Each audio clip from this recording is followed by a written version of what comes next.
What's going on, restaurant owners? I want to tell you about the fun we're having and the connections we're making over at Restaurant Unstoppable Network. As a matter of fact, if you're enjoying the podcast, you're going to love the network because the network just mirrors what's happening on the podcast, but we're just going deeper and making connections.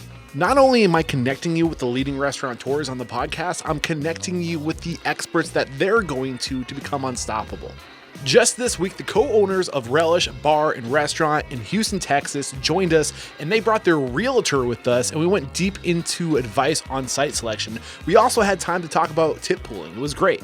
You don't need to break the bank on restaurant coaching and consulting. All you truly need is peers, people who can reinforce that you are taking the next right best step, and access to an amazing network of the best. I can't wait to see you there. Head over to restaurantunstoppable.com/live.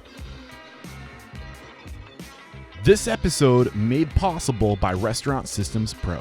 With excitement, allow me to introduce you today's guest, pitmaster and owner at Truth BBQ, Leonard Botello. My man Leonard, are you feeling unstoppable today?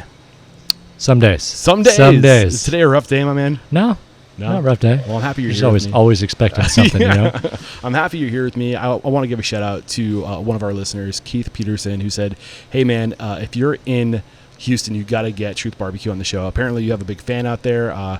Keith Peterson, Sugar Shack Barbecue in Florida just opened. I hope you're killing it, man. This one's for you. And before we dive into who you are and how you got to where you are today, let's get that motivational, inspirational ball rolling with a success quote or mantra. What do you got for us? Man, what did we just talk about? You lose it already? Less is more. Less is more. I had to think about that for a long time. Why does that apply to you?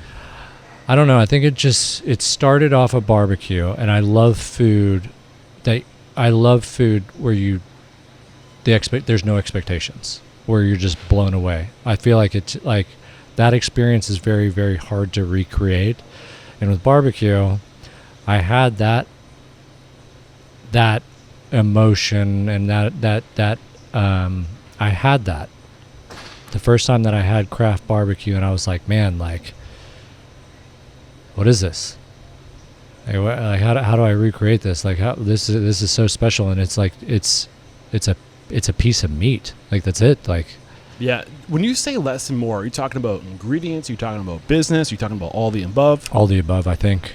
I don't know. I just get wowed by like the simplicity of like a small, intimate place where, you know, like a restaurant that's in a house, like in an old bungalow. Very simple menu, 12 bangers on the menu that are executed just very, very well, very simple, but you're just not expecting it. Yeah. And I think a lot of people think that you got to do a lot to impress people.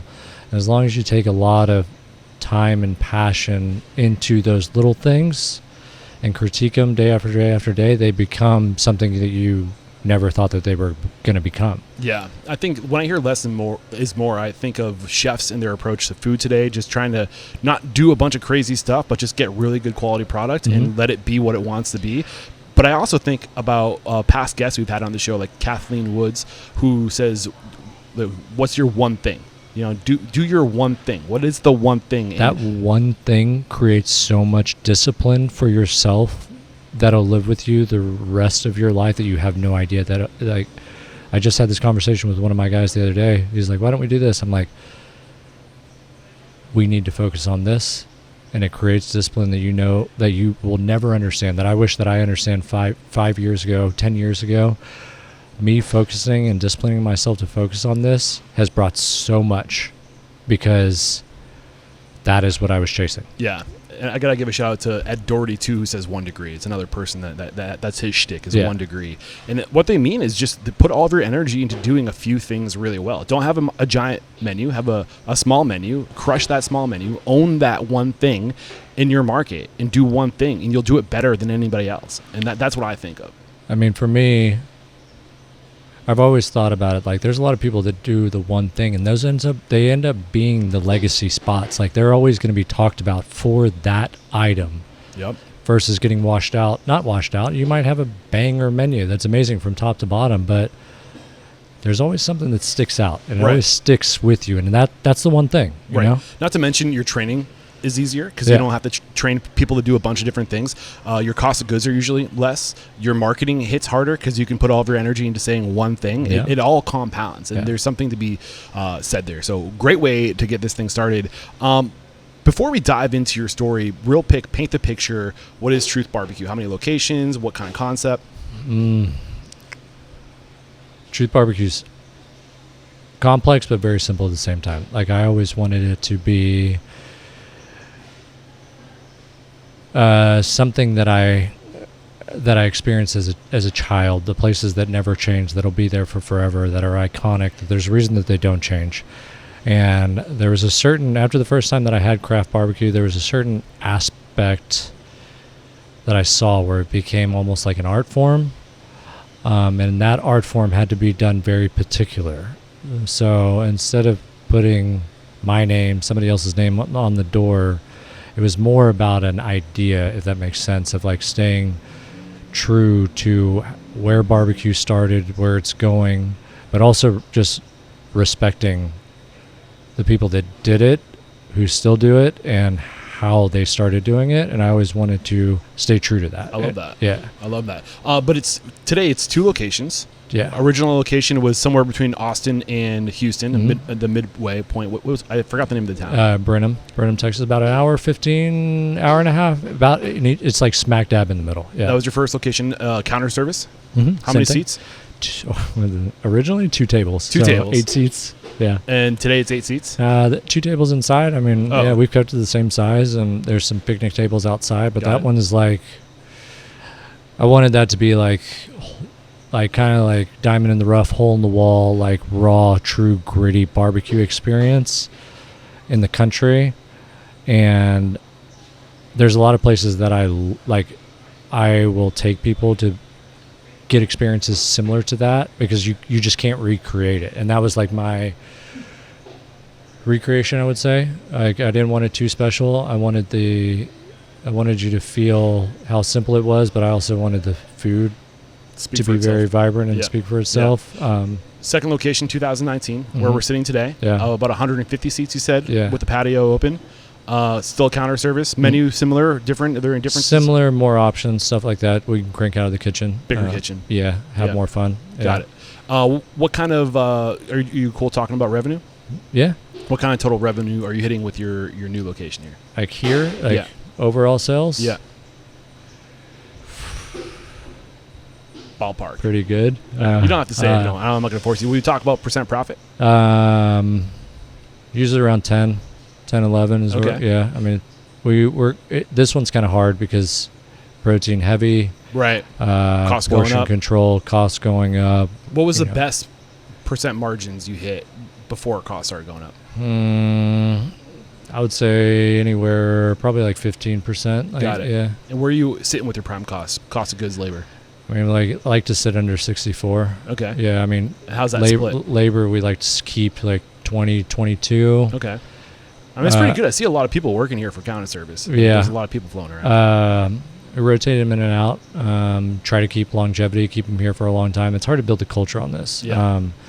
The food cost is the hard part. 40%? Usually hovers around anywhere from 35 to 37, based off of strictly brisket. Brisket is my gift, and it is my absolute curse. Yeah. I mean, we do yield tests once a week on brisket. When it's coming out of the package, we weigh it, we trim it, we weigh it, we mustard it for the binder, we weigh it, we season it, we weigh it, throw it on the pit, we count the pieces of wood that goes into it, and then we weigh it on the block to see how much. And past 2 weeks, it's been about 58% yield. Okay. Yeah. Awesome. I think we got a snapshot of where you're at and what you're doing. So where does it make sense to start sharing your story? 2015 is when you opened your first location, but does the story go back further than that? Well, you know people in restaurants. Has anybody ever told you to go into restaurants? I grew up in the restaurant industry. My parents told me to get the fuck out of it. Funny. I did the same thing. Yeah, really. So I grew up south of here. Okay. Grew up in restaurants, whole family, dad's side of the family, my side. What kind of restaurants are we talking? Tex-Mex, kind of like New Era, mixed American, like fun stuff. So did you know when you were young that you wanted to stay in the business? I never wanted. It's like I literally just had this conversation with my friend 2 days ago. I was like, just when you thought you were out, it just pulls you right back in. I went to A&M. I wanted to go get a real job, I guess. So up in College Station? Yeah. What would you focus on? Biology. Okay. What was the dream? Doctor, pharmaceuticals, anything around that. I always saw the pharmaceutical reps sitting at the restaurants, like whining and dining the doctors, and I was like, man, that's a pretty good gig. Like these guys are having a good time. I never wanted. I like.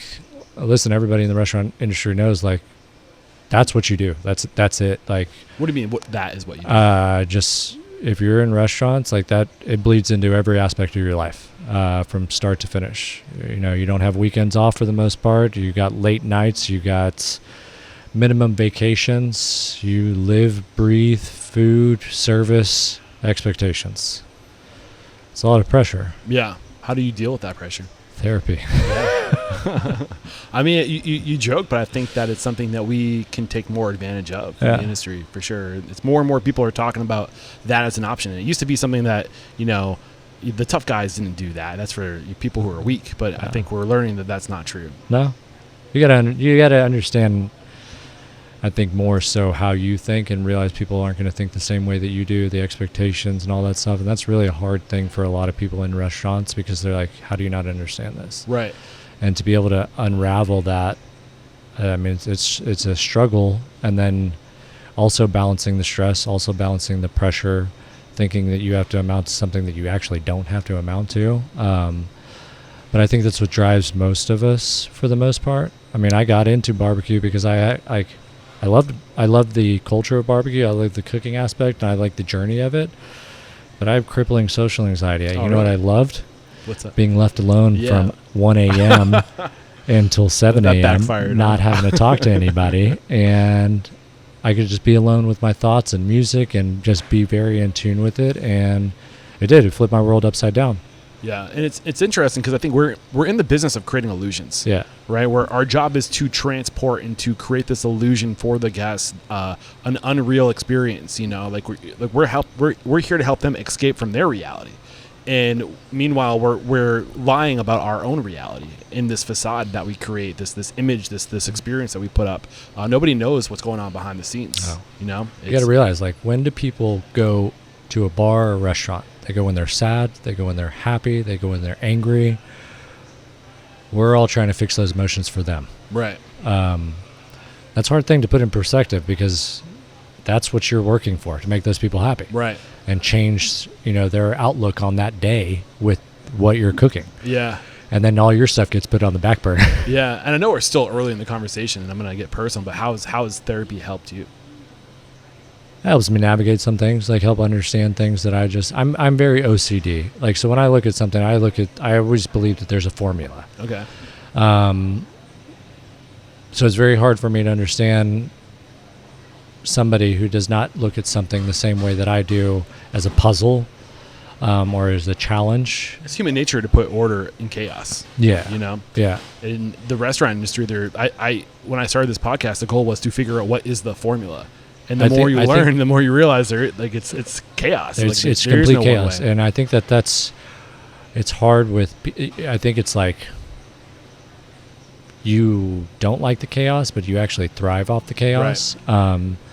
So when you're in a dull moment where you're not having to fix something, in reality, that's what you actually want to be doing, but it does not scratch that itch. So no matter how many times I complain about it, if I'm sitting at the house, I get so antsy, but I'll complain about coming to work all the time because I'm like, I got to come and do this, and this. But actually, I think I thrive off of it, and I think it's toxic. Yeah. When you say it being the chaos? I like creating chaos into something controllable. Like, and I look at it as like a puzzle. Like, one of my favorite things, and this might sound crazy or dumb, but one of my favorite positions in a restaurant is a dish pit, because like if you walk in after prep has got it in there and they've been there for 2 hours, 3 hours before you, and everything's piled up, stuff's in all different order, and it is your job to clean it out as fast as humanly possible. But the most satisfying thing of it is that it started with chaos. But then once you get down to the last part where you're squeegeeing off the water and putting the stainless on there, and it's like, wow, this thing is spotless. Yeah, everything's where it belongs. Everything is where I want it to be. It's like all nice. It's like one of the few things you have control over. It is like dumping out a box of a puzzle and then seeing what you put together at the end. It's like so satisfying. Yeah, I can totally relate to that. So in 2015, what was going on the years prior to 2015 that sucked you back in when you just thought you were out? Did you graduate from college? Yeah, finished with a degree in biology. Yeah, finished college, and I went back and worked parents' restaurants, bounced around, and was right around craft barbecue, like the movement, like really taking him. What year is this? 2012. Okay. 2012-13. Who were the people that you were looking up to? Aaron Franklin, John Lewis, Wayne Mueller, Billy Durney, Pat Martin. Lewis is in Charleston now, right? Yeah. Yeah, I've been trying to get him on the show. I think maybe this winter we might make it happen. We just keep on missing each other. He travels a lot. He's a mad scientist. Yeah. He's a very mad scientist. He's I think we're all kind of psycho when it comes to barbecue. It just didn't make any sense to me. Like when craft barbecue started moving, you hear about Aaron having lines for 3-4 hours at a time in 110-degree weather in Austin. John was at Law Barbecue at the time. Same thing, cranking it out of a trailer. And I had Allie on this show. She was awesome. Yeah, she's the best. Yeah. Allie's, man, she's just down to earth, sweetheart. Yeah. She was sweet. So passionate though. Dude, same day, both places, back to back, different experiences, same results, and I just remember having. It was those places, like during the peak of all of that. That was like sitting down and having that meal from start to finish, like walking through the lines, talking with people about barbecue, all the barbecue places. That it was something that I've never experienced before with barbecue, so it was foreign. So that culture and like being introduced to that culture in Austin, and then going through and ordering and then them giving you a bite, and then going down and having it, and then it was like a flashback of all the barbecue meals that I had as a child. It was like Back to the Future, just like speed. That's all shit. And I was like, man, if this is what barbecue is, I don't know what the hell I was eating as a child, because this is not the same category. It's not the same food group. It's nothing. And after that, everybody I feel like in barbecue has somebody in their family that is the barbecue guy. Yeah. That was my uncle. I asked him to borrow his pit. He let me borrow his pit, and I would go in the backyard and I would just burn up briskets. And this is 2012, so 3 years later, you're opening your own place. Yeah. So, I mean, I get fixated on stuff like. Yeah. I go down a rabbit hole, and I think this is what triggered the rabbit hole. It was very difficult to start. So there was nothing on YouTube, Instagram, Facebook. There was no Reddit threads. There was like barbecue forums.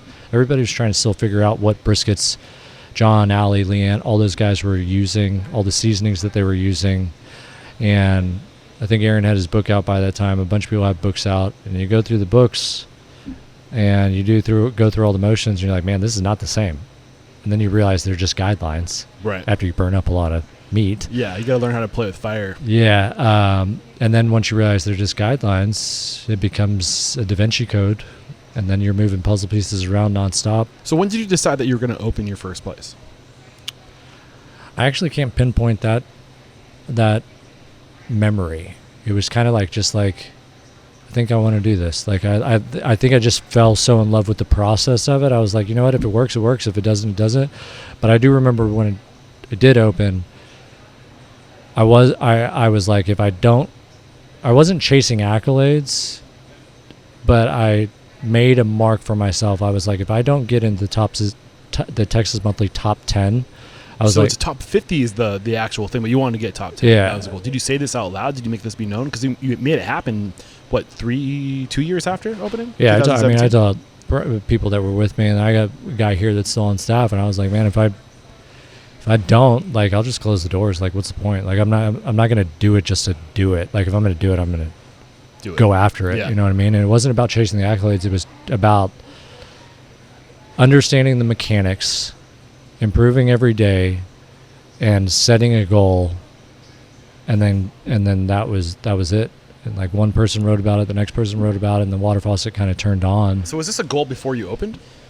Yeah, I think because I thought I still think that those guys are rock stars. Those guys being Franklin and the barbecue. Yeah, I think Aaron, John Lewis, and I think Wayne Mueller. I'm probably leaving some other one. I think most those guys like pioneered the way. They started that movement. Yeah. And Aaron was an interesting interview.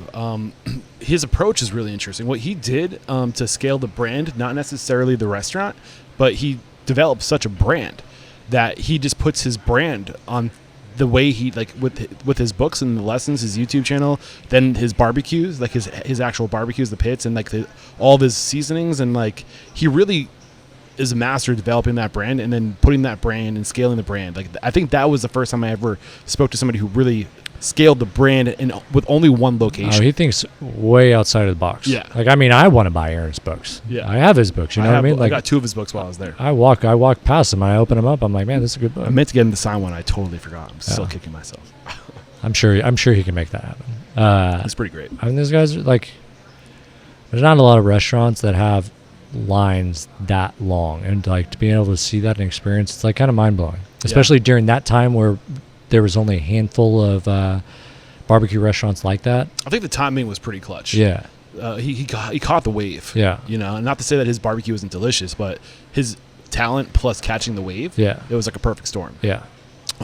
So this is only 3 years before you opened your first spot. So you kind of hit it hard. What did you need to get open? I don't know. It was like Field of Dreams. Build a like, nail I come. hope they show up. I'm assuming that your rent wasn't a lot where you were. Yeah. No, it was an old barbecue restaurant. It was for sale. Second generation? Nah, he had been there. He's an older. No, you were turnkey when you moved in. When you took over, was everything that you needed there? Oh no. Okay. No. It was like clean it out, tear it out. He cooked a lot different. It was a barbecue restaurant. I guess the family. I don't know if the family didn't want it, or I don't blame him. Like if I was in the family, I'd be like, no, I'm good. Like so, just in general with restaurants. You committed to opening a barbecue place. How long were you looking before you found this place? I just drove by. Like it was just driving by. Sign on the window. My parents had a house out, and they saw the house out in Kenny, Texas, which is right around there, and it was just like kind of like passed by it, asked him, haven't had any bites, thought about it. Would you own or finance it? Yeah. No credit, no. Wait, so he asked you, would you own or finance? I asked to own or finance. No, bank wasn't. Will you own or finance? Yeah, bank wasn't going to give a 24-year-old I love that. I think that's an approach more people should take. Yeah. What is owner financing? How did you guys set it up? I would just pay him, and then there's a balloon note at the end. So basically, set up the rent, set up the mortgage for the most part. No banks involved. So he owned it outright. Yeah. And you came up with a price, yeah. the value of the business, and your profit went towards paying him. Yeah. How long did it take you to pay him back? Restaurant owners, what if I told you there was a way to lower your prime cost by $1,000 and get paid $1,000 on top of that? If it sounds too good to be true, it's not. Restaurant Systems Pro is offering that deal right now to 10 of my lucky listeners. Listen closely. Join the Restaurant Systems Pro 30-day prime cost challenge, and if you successfully improve your prime cost by $1,000 or more compared to the same 30 days the year prior, they will pay you $1,000. Find the link in the show notes titled Restaurant Systems Pro 30-Day Prime Cost Challenge. Click that link and get signed up today. Only 10 people are going to get approved into this program. Get on it. 4 years. What was the price? Do you mind? Is that too much? I don't even remember. Ballpark. Like more than 200,000? It was either 2 or 3. I mean, it wasn't a lot. Okay. Yeah. This is Corey Sanchez. Are you familiar? Yeah. So Main Street Millionaire, awesome book. That's Corey Sanchez I'm talking about. Is that the same one you're thinking about? Yeah. This is how she talks. This is how she recommends purchasing businesses. There are people all over America, baby boomers, who are retiring. Their kids don't want to take over. Maybe they didn't have kids. They don't have a retirement plan. Yeah. Their retirement plan is die. Yeah. And they want an exit. They're tired. Approach them. Is it for sale? Don't even wait for them to put the sign up. Just go. If there's a place that speaks to you that is perfect for your vision, you have nothing to lose. I mean, the worst thing you can say is no. Right. Well, you owner finance this, and then you set up terms, and you pay them from a percent of profit. Yeah. And boom. Yeah. It's looking back at that, I think rent or more like that mortgage or whatever on the business was like $1,000 or $1,200, and I was like sweating every month, sweating. And I always remember like all of the struggles in that, and I was like, man, I just want to get to not feeling like this. Did that point ever happen? Yeah. When did that happen for you? Probably after I came to Houston for probably 2 years after that. But then you look back at it. I mean, I had another guy probably about a year ago. He reached out to me via Instagram. He was like, man, I want to go from a trailer and do what you did in Houston. And he was like, what would you tell me? I was like, the grass is not always greener on the other side, brother. What do you mean by that? I like my yellow patch of grass on the other side of the fence just as much, if not more, on the greener side. Okay. I think you forget about all the things that made you and developed you and made you unique. You thought that they were burdens, and you thought it was going to... You always think that the next big thing is going to be better, but the next big thing always brings more stress, more responsibility, more financial responsibility, the laundry list goes on. So you're like chasing this thing, which was actually so simple at the time, but realized you thought it was so hard. But then you go to something that is actually much harder. And I think a lot of people, I won't say that. I have friends that used to do pop-ups, and I'd do anything to do pop-ups instead of having these 8 burger joints right now. Right. And I've always dwelled on that. Like now when I look back at it, and I was like, all the times that I complain, I actually miss all of that stuff. Yeah. What's new today that you never thought of? Like the things you didn't predict, the things you couldn't have foreseen that makes it greener on the other side, or greener where you came from. Greener on the backside or on the front side? Yeah, the backside. All the special moments, all the chasing, the like being so aggressive, like of hope and a wish. Yeah. And like praying that somebody, like the struggle, like the things that you, like maybe not being able to pay a bill, maybe not, maybe nobody showing up, maybe, that thing that I believe that thing molds you, and you don't really appreciate it because it hurts at the time. I think this is a really important conversation. I think of a lot of who the media holds up, all the celebrities, chefs, the people out there, and we look to these people. We think like that's what we're going after. That's what we need. That's making it right. Then you wonder what they had to do to get there, and what they had to sacrifice to get there, or what kind of extreme OCD they have, or what kind of extreme narcissism they must have had to be able to make that happen. Whatever you like. I'm not saying this is a blanketed statement and everyone that gets there is like this. No, I think it's true. I think it's 1,000% true. A lot of them are mentally ill, and that's why they are where they are. Like they are obsessed. Yeah. And I don't know if it's necessarily something that we should pursue. No. Sometimes, but I mean,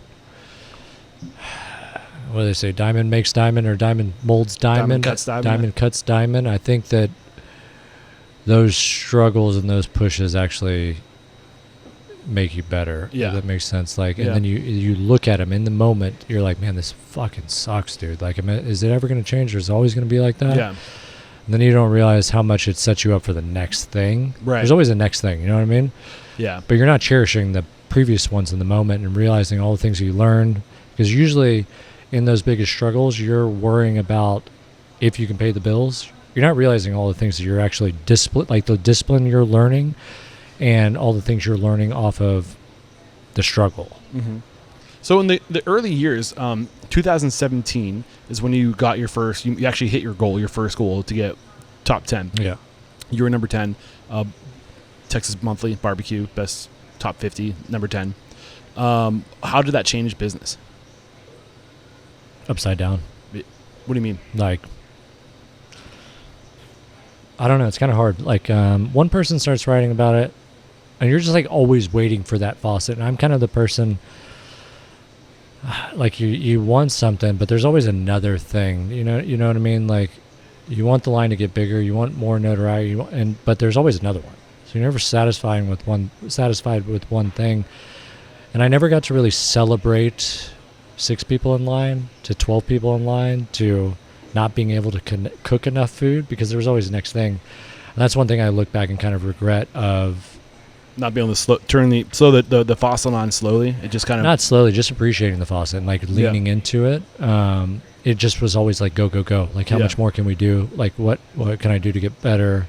Instead of like celebrating the little wins. I think a lot of people and a lot of us psychopaths, like, that's just part of it. I always tell my wife, like, it's like that in The Dark Knight. I'm like a dog that's chasing its tail. I have no idea what I would do if I caught it, and that's the way I look at cooking barbecue. Like, I've had to understand and be satisfied after realizing and talking about this in therapy that there's not one time that I remember the feeling, the emotion, the weather, the day, the date, the time of an accolade, a write-up, any of those things. And I realized that I wasn't chasing those things. I realized that they became check boxes along the way because I was chasing the mechanics and the fundamental of how something worked. And I realized that something that I've struggled with a long time,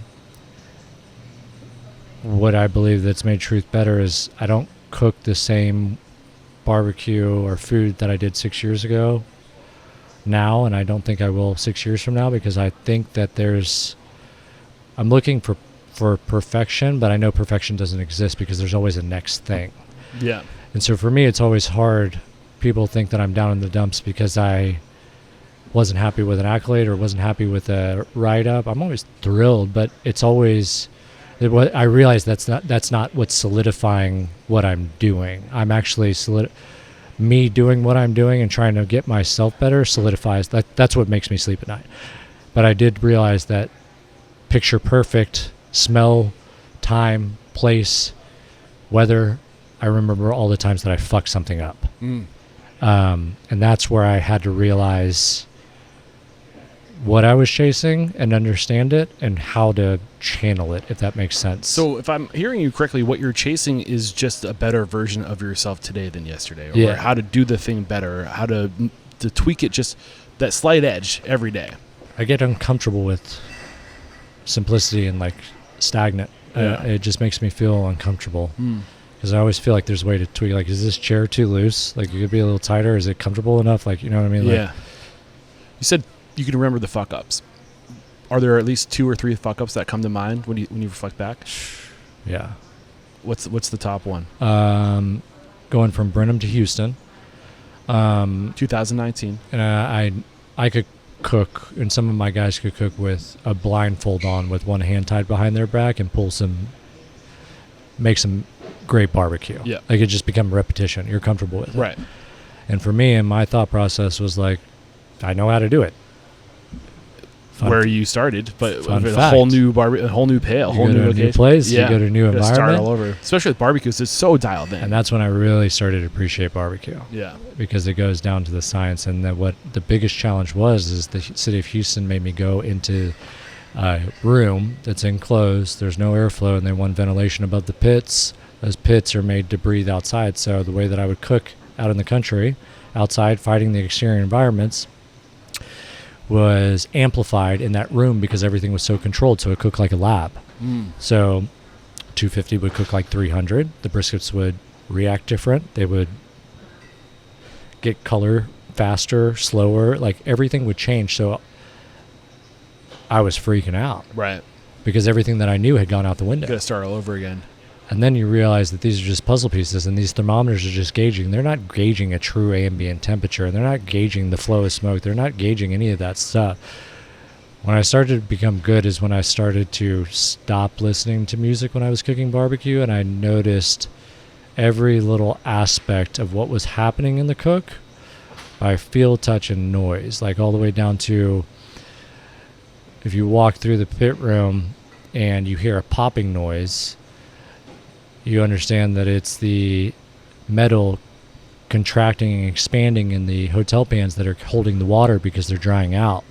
So you know without opening the pit that the water pans are out of water. You know that you need to add a log because you can hear the fire crumble at a certain extent. And you can feel and stand around the firebox or put your hand around the pit and notice what it feels like when you cook a really, really good brisket. You don't realize you're picking up all these Low road subconscious data. Yeah, you just like you feel it, and it's that's what I love about that. And like certain I mean, a lot of people do that with a lot of cooking, but I didn't realize I was picking up on those things until I was like, until you didn't have it. No, Yeah. I didn't even realize that I was doing those things. And then I would go to like a food and wine event or anything, and I'd be like walking around the pit and like looking at everything and like holding my hand out, in front of the pit and standing in front of the fire, and they'd be like, "What are you doing?" And until I started Using your gauges. I was like talking about what I was doing. Yeah. I was like, "Holy shit! I didn't realize I learned all this." Yeah. You can look at gauges, Yeah. or you can use your senses. Yeah. And those are your gauges. Yeah. Your sense of heat, your Yeah. sense of smell, your sense of hearing the like you said, hearing the wood pop. Yeah. And I think that's one thing that I wish I knew 5 years ago, 8 years ago, last week, that, the things that people are so go all the time. It's got to be done like this. They don't realize all the steps and all the things that you can notice in between that can get you 1% better every day. Yeah. Is it easier, or I guess more controlled? You have this closed environment now, so like cooking in the country, cooking barbecue in August isn't going to be the same as cooking barbecue in January. No. You got a lot of different outside variables: humidity, heat, wind. But this is a closed environment. Does that help you with more consistent cooking? No, everything's amplified. Everything's either sped up, slowed down, and it's very dramatic. So you have to be like 10 times more in tune. Because the exterior environment, those pits are built, wood is, fire is a major element of the earth. It wants to be fed oxygen, it wants to fight the environment. It's going to do whatever it wants to do. And there is a lot more controlled. And it's harder to actually control in there because you have not just one fire, but you have 5. So they're all sucking in the oxygen, and they're all putting off radiant heat from each individual pit. And then if the weather is 110 degrees outside, that also affects the interior of the room, and then all the other all the pits burning affects the interior of the room, and then all the way down to the oxygen that is in the room, how much is being sucked and used for fuel for the fire. Outside, you get all the airflow, you get all the wind, you get all the, whatever you need that actually makes those cooks better. Yeah, that makes sense. Yeah. Do you think you would have had the success you have today if you didn't get that first Texas number 10 listing, Texas Monthly? What would happen if you didn't have the lists? You ever think about that? I'd still be obsessed. Like for some reason, barbecue's turned a switch on me to where it was hard, but then once you understand that there's a formula for it, you're just moving stuff around. Yeah. And then you understand it, and then it just became, like I said, chasing my own tail. Yeah. And I think that once you get into that mindset on literally anything, then the rest of the stuff kind of comes. Yeah. But you got to be at peace with never getting to where you want to be. Got it. Your wife, Addie, correct? Abby? Yeah. Abby. Yeah. Abby. I was talking to an Abby and an Addie this week. Got my wires crossed. Abby, were you married to her when you opened? No. Was she in your life at this point? She was not. When did she come into your life? No. Before I was open, that's why. Yeah. Is she a business partner today? She is my partner in crime and partner in life, and she is going to ride until the wheels fall off. Because I didn't realize when I first started engaging you that Abby was your life partner. I saw that she was helping you. Then I realized afterwards, after doing a little research, that she was your partner in life. So I guess what I'm curious about is, like, how have you evolved as a restaurateur? We've gotten really into the barbecue, but in terms of running a business, in terms of the challenges, you talked about your biggest fuck up, which was moving here. Yeah, the learning curve in here, because the briskets were just like, all the cooks were, they were good. Don't get me wrong, they were good. Like, if I put them next to each other, you'd be like, I don't, like, what are you looking at? But they weren't where it was mind-boggling to me, because it wasn't the same result. Everything was different, and I wouldn't call it a fuck up. It was more of another challenge, but I saw it as a fuck up. Yeah, but you had no control over that. No. Yeah. Relative to business and scale and evolving as a business owner, trying to get better, trying to do better numbers, like what have been the biggest lessons for you? In the restaurant or people around me? I mean, I think business is relationships, is it not? Relationships, probably. My wife would be the first one. We met in New York. She was a VP at Samsung for 9 years, or she was up in New York for 9 years. I forgot how long she was at Samsung for a good time. So she was from the corporate environment. Okay. We had a mutual friend. It was me and a couple guys that were just up after college, wanted to go to New York. We went up there. Her best friend was out of town, which was a mutual friend of one of our friends. So she called Abby, and she was like, hey, guys are in from Texas, younger guys, just take them to the bar, let them buy you some drinks. Me, I don't talk. I sit at the bar by myself the entire time. She, very type A, comes up and was like, what is your problem? And I was like, oh, just mind my own business over here. Long story short, go to the bathroom. She goes to the bathroom, and I waited outside for her outside of the bathroom, and she was like, she literally asked me, she was like, what the fuck are you doing? And I was like, just making sure you, well, I was going to walk you back to the bar. I was like, kind of like Southern gentleman. I might be quiet, but I'm not an asshole. Yeah, and she was like, but why? And I was like, that's how I was raised. Like, we went over there together. I wasn't going to just like leave you hanging. Yep. And I guess that triggered her, and I had a girlfriend at the time. She had a boyfriend at the time, and she just hit me point blank. Are you going to marry that girl? At the bar. Buzzkill. Immediately. And I was just like, you know what? I've never thought about this. And we didn't talk for probably 4 to 6 months after that, and I randomly shot her a text, and she answered, and we stayed in contact ever since. And that girl didn't marry her. Yeah, no. But she, going back on that story, we butted heads a lot at the beginning. She's 6 years older than me. She was in the corporate environment. I grew up around restaurants. Her mentality from the corporate environment, bringing it into this and thinking of like a bigger company, of like how to take care of employees. What year did she come in? 2014, I want to say, yeah. Okay. Yeah, 2014. So we're about 10 years. This is before you it was right before, yeah. Got it. So did you go anywhere to apprentice to learn? No. Just all self-taught? When briskets would go on sale at Kroger and H-E-B, I would go and buy them and burn them up. Yeah, and just burn them up. So she was here early on in the process. How did she help you? Getting out of this is the way that it needs to be done mindset of a bigger, faster, stronger. You need a team to do this. You need just more. I would say more of a structure, like looking at it as a big company, even though we had like 4 employees. But how do we look at this like this? How do we be more efficient? Every day would be like, down to, should we par out these pickles and onions? Do we know how many? Should we run a PMix? Things that I wasn't thinking about. I was like, let me cook the best barbecue in the world. She helped you standardize everything. Yeah. And create a lot more structure. I mean, she was around that disciplined life that I was not during college. I was worried about buying 30-pack of Keystone. Yeah. So, what was the biggest point of growth from you beyond the accolades, the new recognition that drove business? How did you get better at what you do from a business perspective? Respect from my peers When did that I looked happen? up to. I can't really pinpoint it, but I would say no matter where I was, if I was here doing an event, if I was in California, if I was in New York, if I was in South Carolina, if I started to cook, I would finish it, no matter what. And people are like, you got staff to do it.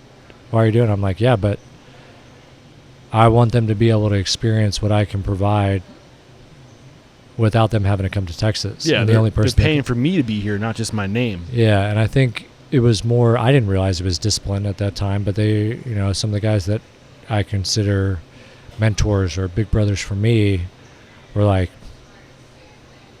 this guy is pretty young and I don't know why he's not out getting blasted with the rest of the chefs or like doing whatever. He's just staying here and he's not leaving until it's done. And then I would come back and serve the next day. And I think that was probably the thing that meant most to me. And that's where I started to learn a lot more. How did that, when did this happen? Did you say the year it was approximately when you started getting that? Man, I would say, I don't know, there's a picture hanging up somewhere around here with the date on it. I just kind of got, Before or after 19? Before, because they visited the restaurant in Brenham before it even turned into Houston. And they saw that. I think they saw that. How did this change you from a business perspective? Respect from your peers. I wanted to be like them. But how did that give you confidence to operate in a different level? No. So how did it change things? I wanted to understand how they got to where they were, and I wanted to understand, I don't even want to say this, I wanted to understand how to do it better. So you think by having their respect, by being able to get their ear, to be around them, you'd be able to absorb some of that? Yeah, I wanted to ask the questions, and they let me ask the questions. They were open book to me. And that's, to this day, those are two people I go to. Was this better relative to how to cook brisket and how to barbecue, or better in how to be better at business? Business, discipline, husband, everything. What did they teach you about business? All the things not to do. What not to do? What did they teach you not to do? What not to sacrifice, what not to chase. What don't you sacrifice? Quality, consistency. How do you not sacrifice that? Chasing accolades with ego. Is that chasing dollars, chasing financial gain, chasing... so margins, trying to buy, like sacrifice quality for profit? They taught me don't sacrifice quality, but there's a way to balance the quality and consistency with margins and not to be reckless. How do you do that?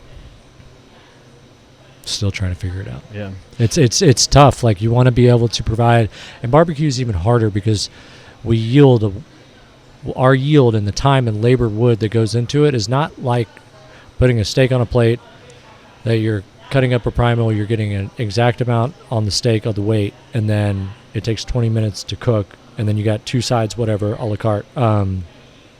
Barbecue's got so many other factors into it. You have to understand where you can sacrifice, what you can do, and is there a way, if you sacrifice something, can you improve something else? They taught you what not to chase. What don't you chase in this industry? Lists, accolades, notoriety. Well, it's hard because you can't argue that those lists and accolades don't drive business. They help, but if they drive you, you lose your vision. Those things actually come if you focus on your vision. That's what they taught me. 100%. Yeah. It's not from putting your energy out and chasing. It's from putting your energy in and doing what you're already doing better. And if you're chasing that, what do you do after that? Right. You're capped. Yeah. Yeah. So what's your vision? What was your vision once they made this obvious to you? Teaching, educating, sharing information like this the way that they did with me.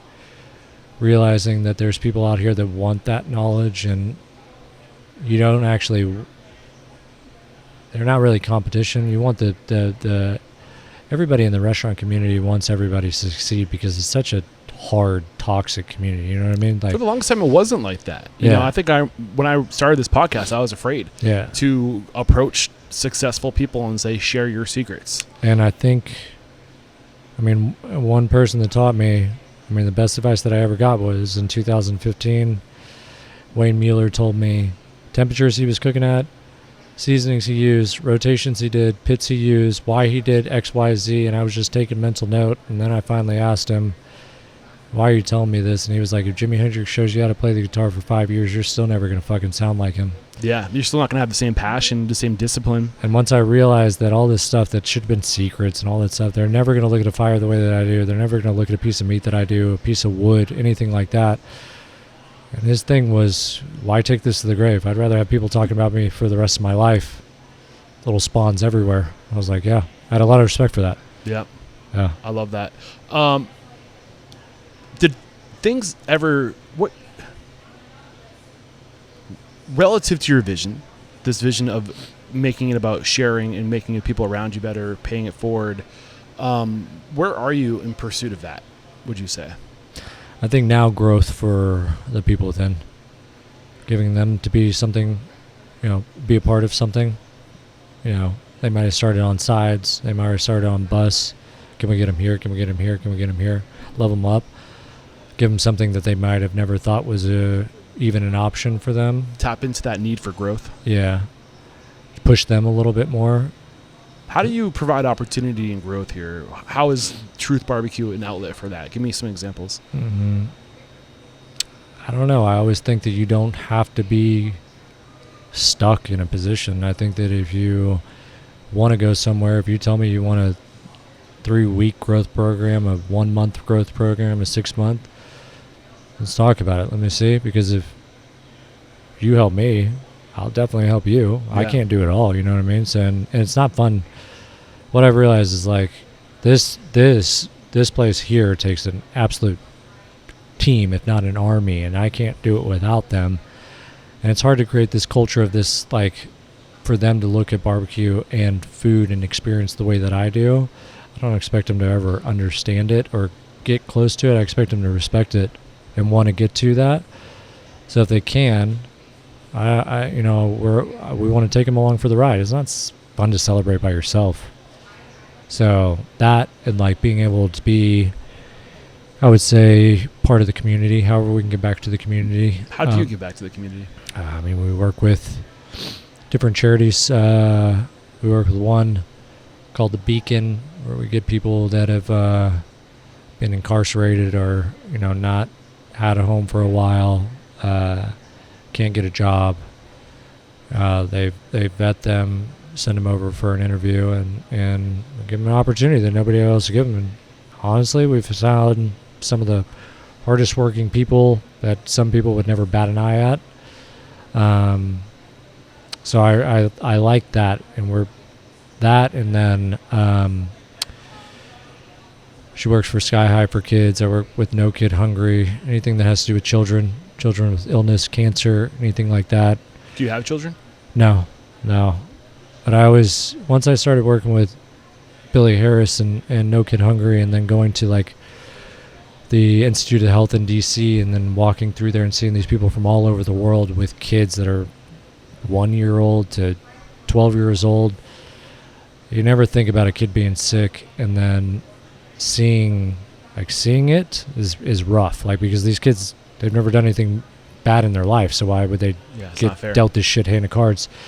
So what we do is we started this thing called Meals on Wheels up at the hospital. We have a pretty big pediatric cancer center over there, and the company the foundation she works with, we're like, man, we can, people get tired of eating hospital food, definitely kids.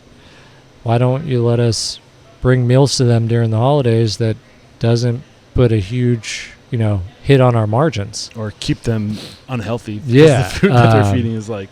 Have you ever been eaten at a hospital it's rough. Cafeteria? It's like that's rough. No wonder why people are sick. It's I don't know. You would think that to get them happy, it would get them in a better. Yeah, but so we started that, and everybody thinks that.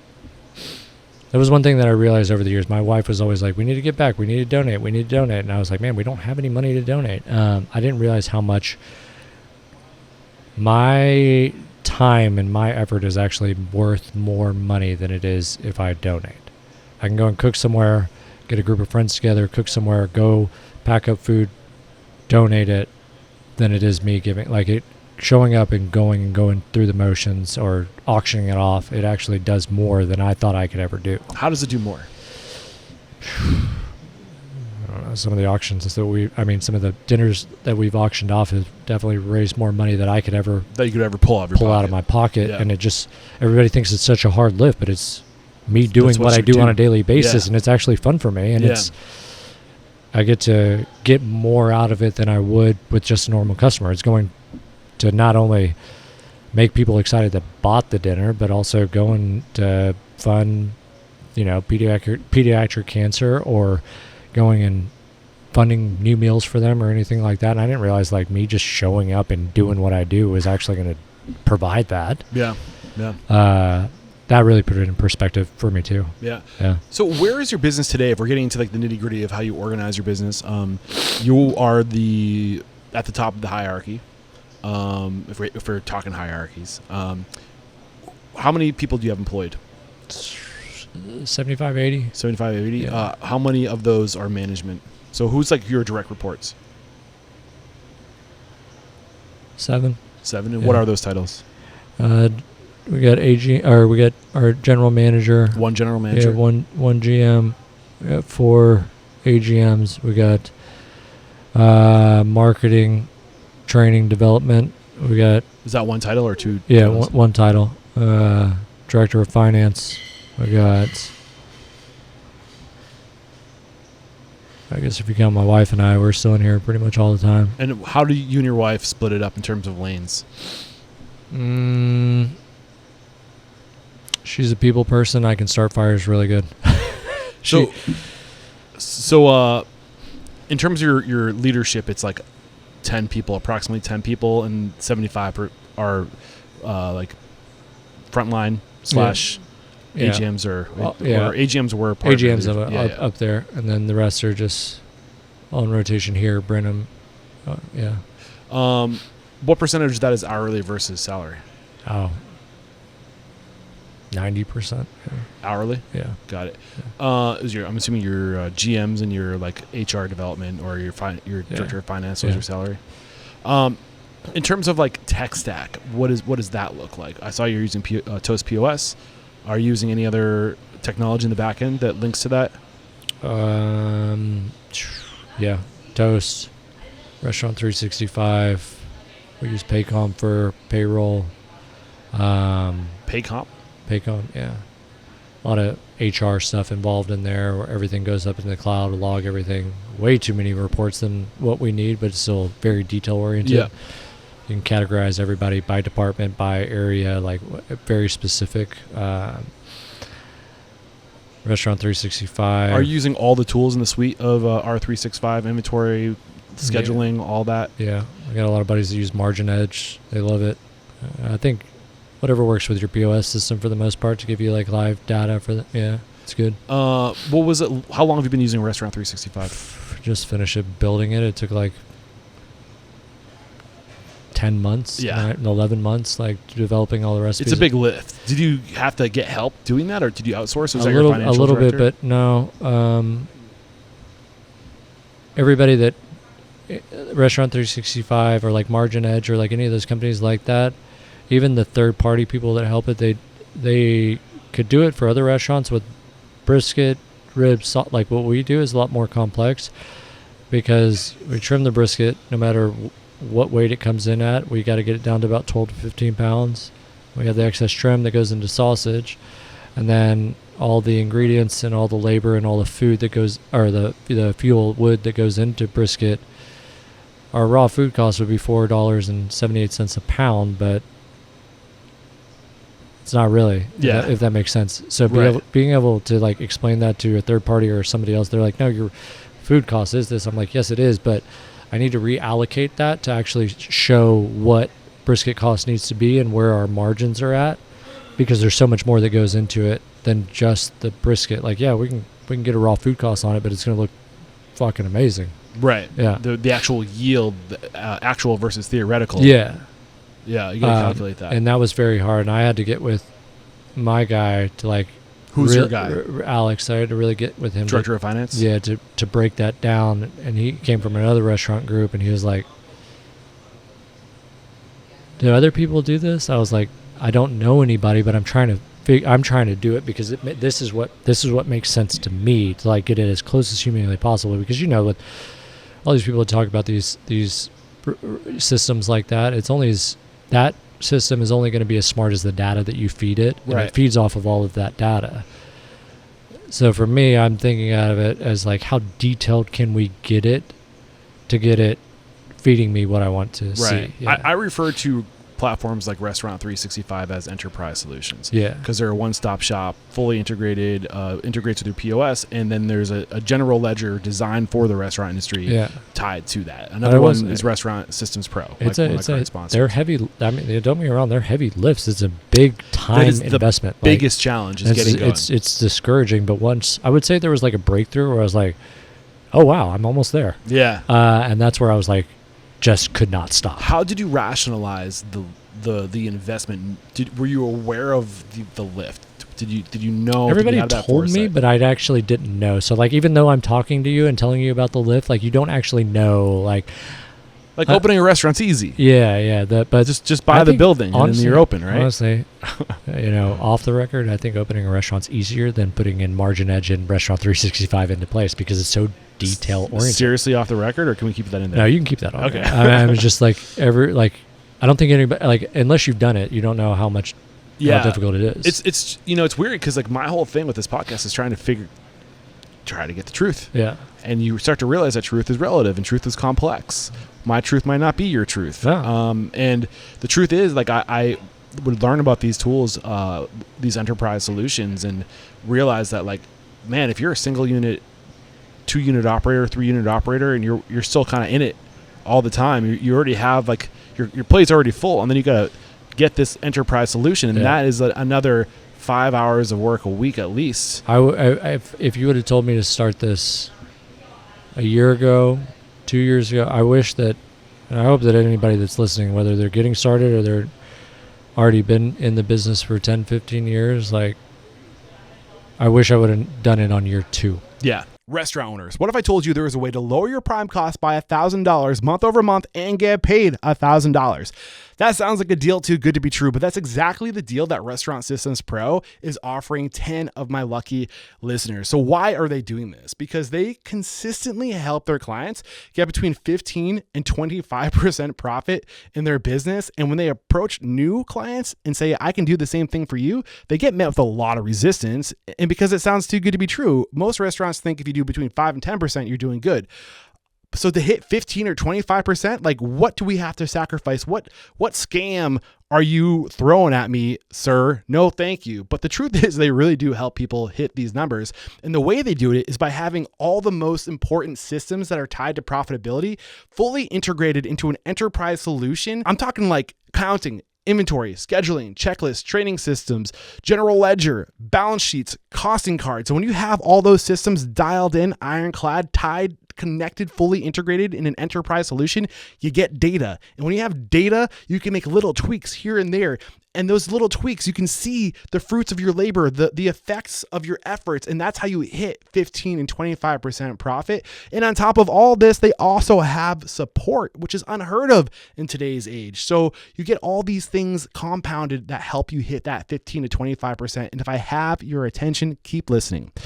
Join the Restaurant Systems Pro 30-day Prime Cost Challenge, and if you successfully improve your Prime Cost by $1,000 or more compared to the same 30-day period last year, they will pay you $1,000. If you're listening on YouTube, iTunes, Spotify, find the show notes, and we will have a link titled Restaurant Systems Pro 30-day Prime Cost Challenge. Click that link and get signed up today. Only 10 spots, guys. Do not wait. Get your spot, lower your prime costs by $1,000 and get paid that $1,000. They're actually calling this a reverse guarantee. Get on it. I do, and I think sometimes people disagree with me on the statement that if I'm opening a restaurant tomorrow, I'm taking tens of thousands of dollars away from design and build out, because that stuff will come. Yeah. But you're having your guts right, your systems right, your financials right. If you have that, then you don't have to worry about any of the other stuff. The other stuff just shows up. Exactly. That other stuff can come with time. Yeah. The amount of money people put on new floors or like fancy decor, tens of thousands of dollars. Yeah. Put that into what? Like, I guess it depends on your scale. You're looking at what, $800 a month? I don't know what you're paying. I don't even think it's that much. Maybe $600 a month? I think it's like 5 or 6. Yeah. Yeah. For like the accounting, like all the things. Yeah. You're saying $6,000 a year, right? Allocate that cash flow.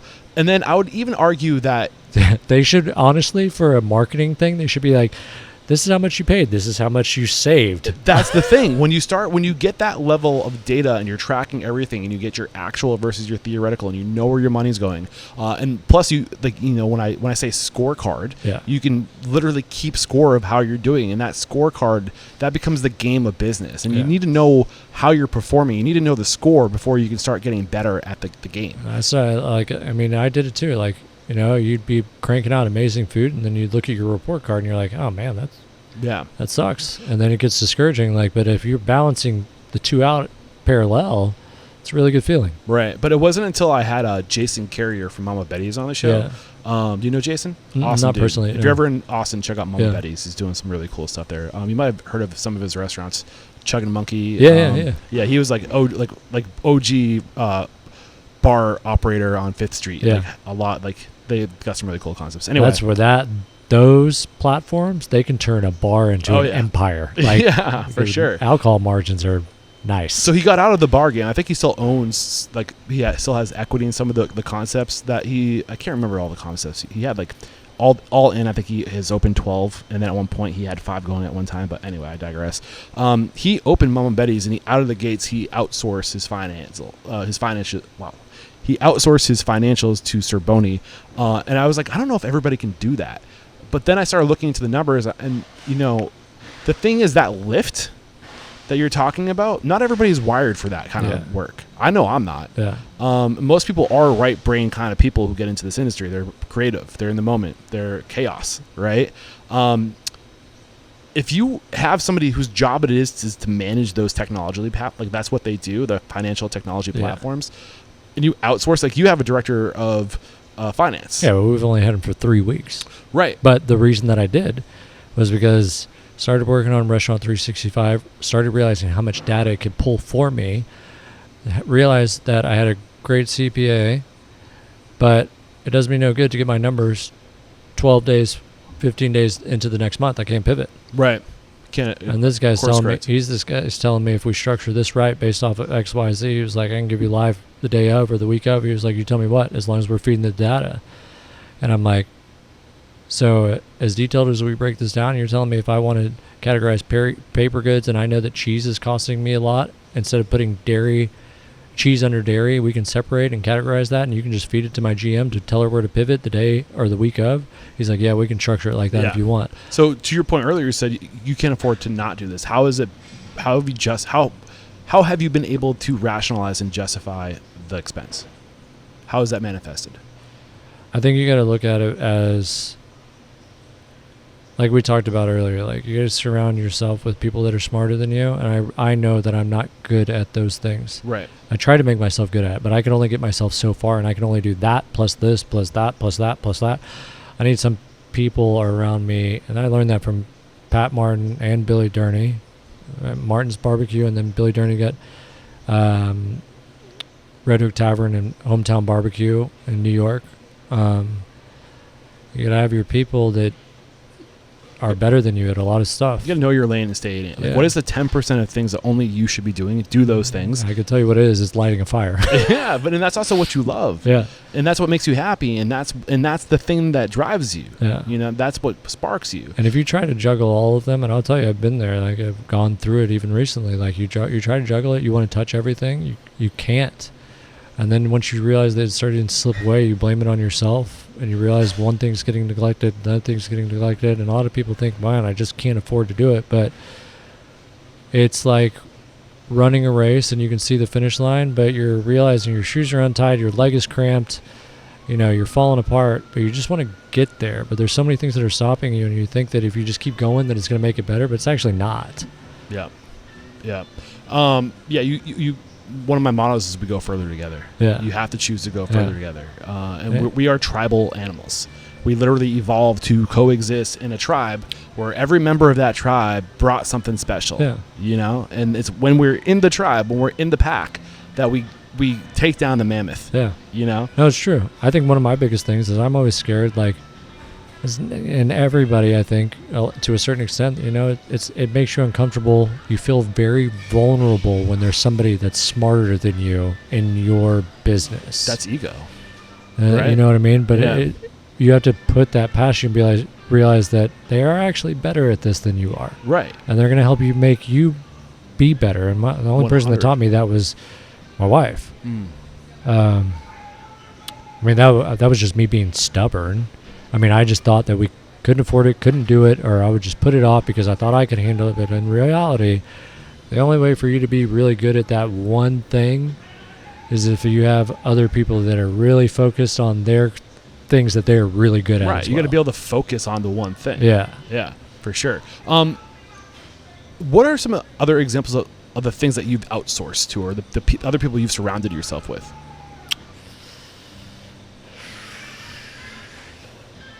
Not a lot. I mean, we just try to take as much off. It's hard because my wife and I, especially her, are very strategic about the brand and like being able to like build the relationships, and like we always want to be in conversations that we shouldn't be in. So we mend and tend and take care of all those relationships, whether it's going back to somebody's restaurant that I cooked at an event with them and like touching them, and like that's very hard to put into somebody, but we do need somebody that can show up to these events and do those things. It's very hard to find replications of you, but all you can do is get as close as humanly possible because you can't do it all. I can't go to all the events. I can't do, like, you know what I mean? But we still want to build and mend those relationships, and that's always been a very important. I feel like all the relationships that I've built from coast to coast with chefs or restaurant owners, those are the things that have opened so many doors for me. So I will always open those doors for those people. And I feel like those are the people that have not just pushed me, but helped me get to where I'm at. Yeah. I know you're a big advocate of supporting local businesses and collaborating with companies that are talented, like the people that make your grills. Are there any other companies that are coming to mind like that that you want to give a shout out? I'm always trying to help good people connect with good people and promote good companies. Mill Scale all day long in what do they do? Lockhart, Texas. I mean, if you dream it, they can weld it together. If you got a fire apparatus or something that you want to build, like grill wise, Santa Maria, you know, Argentinian style, like offset smoker, whatever. Those Matt and Caleb and Annie, if you dream that, they will make it into your dream, and they will make it even prettier, and they will turn it into art. What have they created for you?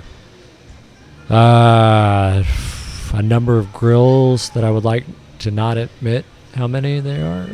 How many there are? Yeah, there's a lot of them. Why is that bad to admit? Running out of space.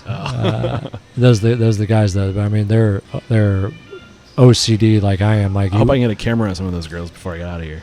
Oh yeah, we got one in the back. Nice. There's a lot at the house.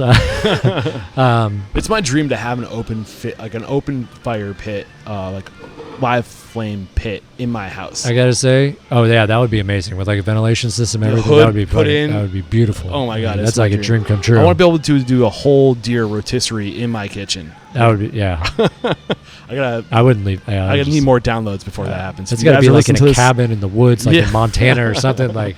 Do you know Grills by DeMont?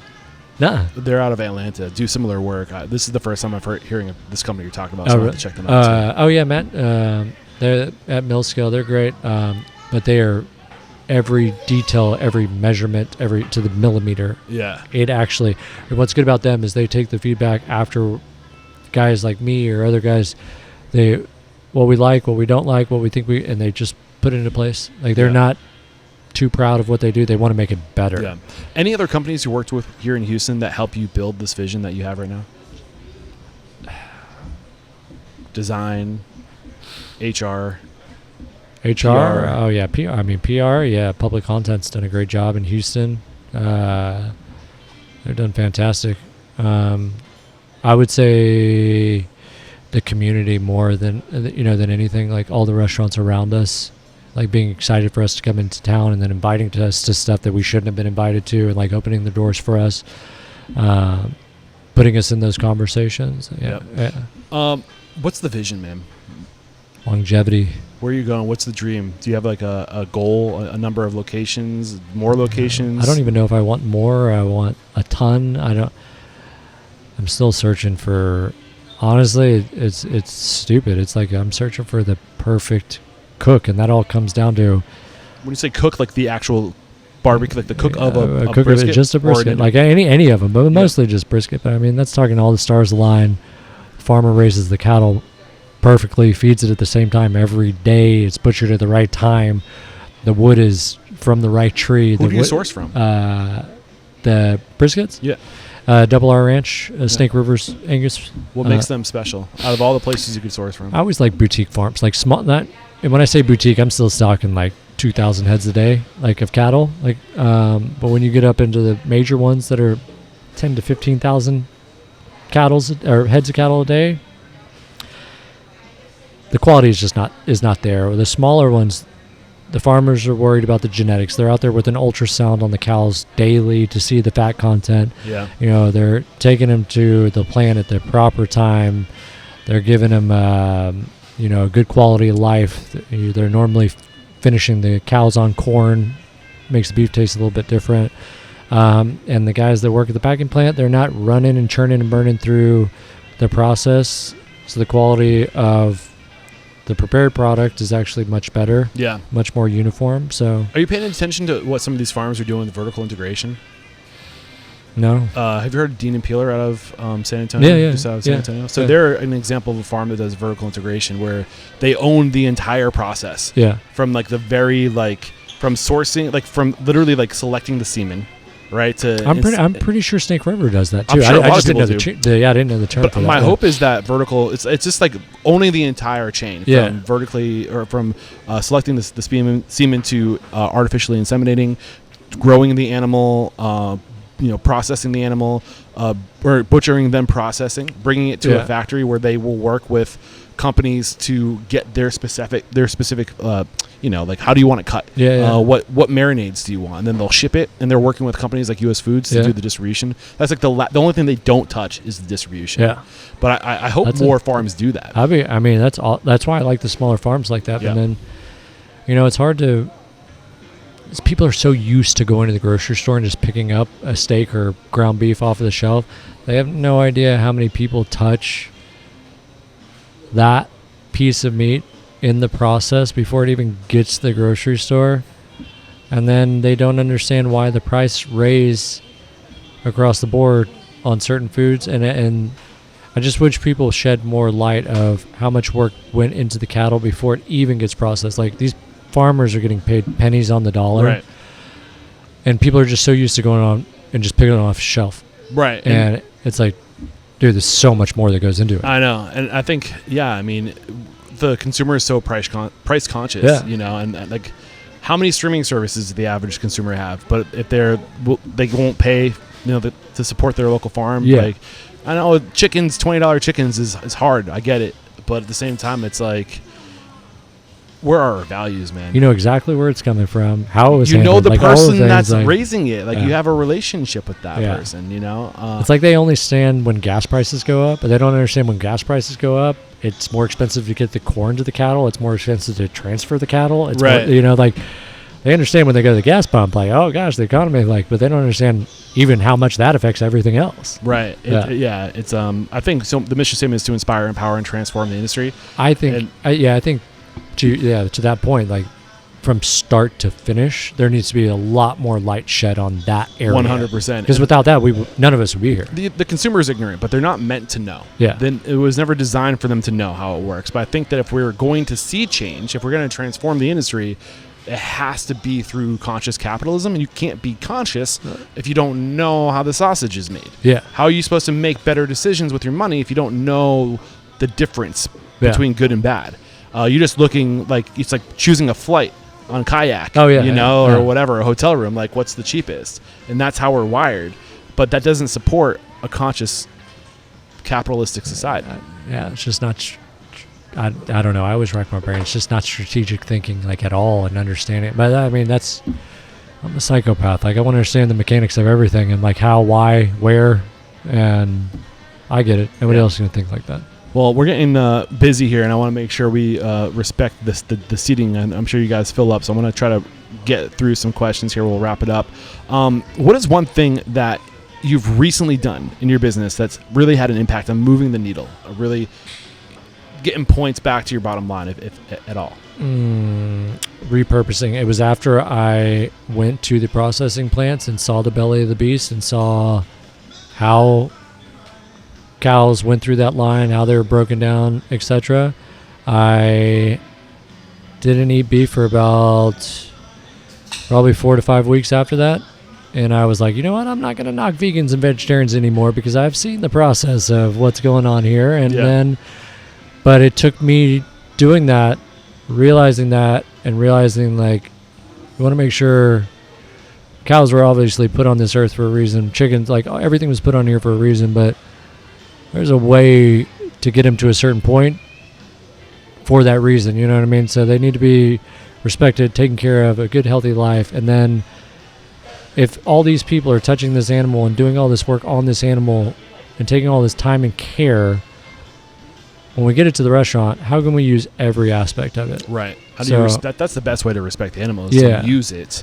We forget that food is literally life. Yeah. Everything that we put into our bodies that we consume was once living, with the exception of like minerals, right? Like salt. Like food is literally listed as a commodity. A living thing, a life, commodity. Yeah. You know, it's kind of crazy how we categorize it like that. It's like... But nobody thinks about it like that. No, it's crazy. What is one conversation that you think restaurant owners need to have more often? That's a tough one. I would say one on...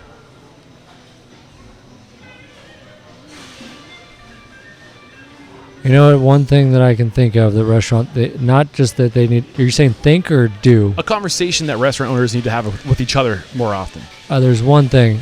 Have you ever met Chris Shepard? Yes. Yeah. Well, no, I know of him. Yeah. I would love to get him on the show. Yeah. I need to get you with Chris. Chris is like big brother for the entire food community. Chris and a couple other guys that I mentioned earlier all do this, and Chris is very consistent. He will call me randomly. He's like, I just called to make sure you're doing okay. That's it. No matter if you heard something, that's all he does. Calls, check. I think a lot of people are just so go. You forget that all your friends are still in the trenches with you. They're still going through the same thing with you. And sometimes they just want to vent with you and hear you and talk about it, so they can feel normal for 5 minutes again, versus having to take it home and talk about it with their wife if they do understand it, understand it. I think just making that phone call and checking up. Yeah. What's one thing about your business, a value, a process, a system that makes you truly unstoppable? Obsession. The mission statement is to change the world by inspiring, empowering, and transforming the industry. How have you personally transformed? How are you a better man today than the man you were in 2015 when you got started? 10 years in. Congratulations, by the way. Thank you. Realizing what I could do with my time for somebody else, and how much that can move the needle for somebody else. And just realizing that it's not just about food. It's not just about money. It's not just about, what people think restaurants are about. There's so much more outside of that people look for and need. Like what? Just time, attention, any way of giving back. I would say, and a lot of people don't realize that. And I think a lot of people think it's a time suck or they don't have it, and it's not a heavy lift at all. And I never realized it. And I don't think a lot of people still realize that, how much you can change somebody's day, life, output, thought process with just an experience. Like whether you're giving it at the restaurant or you're giving it, at a private dinner or whatever, or you're just stopping somebody in passing at an event. Yeah. You know what I mean? So along this vein of inspire, empower, and transform the industry, I believe if we transform the industry, we change the world. I think the restaurant industry has transformative power. Yeah. I think your restaurant is an example of that, of the second chances you give, the opportunity, you lift people up and you provide that opportunity. What is a future? If we're going to go into the future consciously, intentionally, what does that future look like? How can we do better? Man, that's a tough one.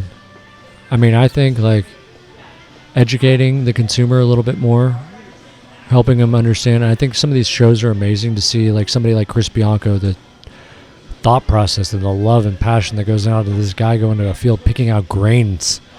I think more light needs to be shed on that stuff and how passionate some of these guys are.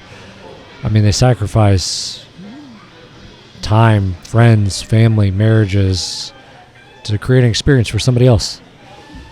To shed perspective. Yeah. You know what I mean? So I think the more light that's shed to the consumer on something like that, it really helps you appreciate the food a little bit more. 100%. Yeah. Yep.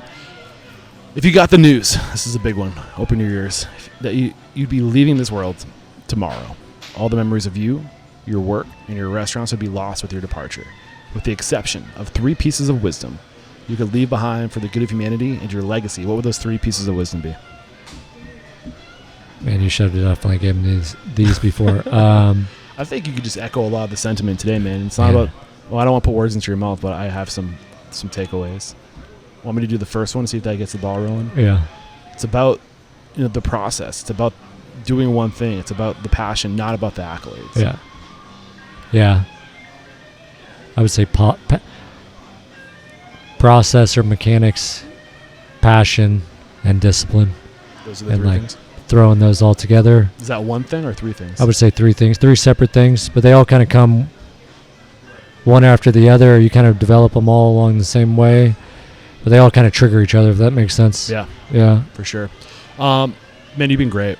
It's really been fun to sit here and share your story, to hear your perspective. I find 90% of my guests through referral, word of mouth, recommendation. So who do you respect and admire? Who's doing it right in the industry? Who deserves to be made an example of? Who's that person that's making money and making a difference while they do it? Pat Martin, Billy Durney, and the one that is making the biggest change on the restaurant community is Chris Shepard right up the street. And that would be that beer that you were drinking there, right there. All the proceeds go to Southern Smoke Foundation.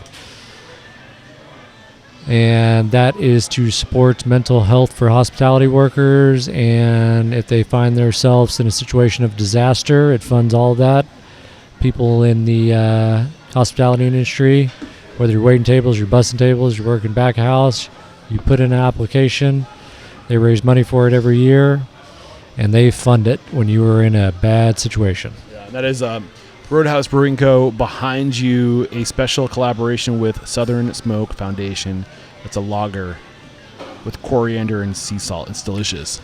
That was Chris's. He wanted a very easy drinker that you could drink all day. That's I was my going to say kind of it's beer. a nice pilsner. Yeah, that's my kind of beer. Billy, look out, I'm coming after you. Pat Martin, I've actually had on the show. Martin's Whole Hog Barbecue, right? Yeah. That was a lot of fun. He's out of Nashville. Yeah. Really cool guy. Chris Shepard, I would be honored to get you on the show. I've been on my radar a long time. And how can we connect with you if we enjoyed today's conversation? Maybe we just want to follow you online. What's the best way to follow you, connect with you if you want to put that information out there? Man, if you got any barbecue questions, that's like my Da Vinci Code. I answer all of them on Instagram. I've answered mental health issues on Instagram. If you need just whatever restaurant stuff, Instagram. My email is on the website, anything like that. Very easy to reach. Nice. Those are the things I'm passionate about, yeah. Leonard, I can't do what I do without people like you making time to share your story, your knowledge, your perspective. My man, thank you so much. There is no questioning. You are unstoppable. Thanks for having me. Cheers.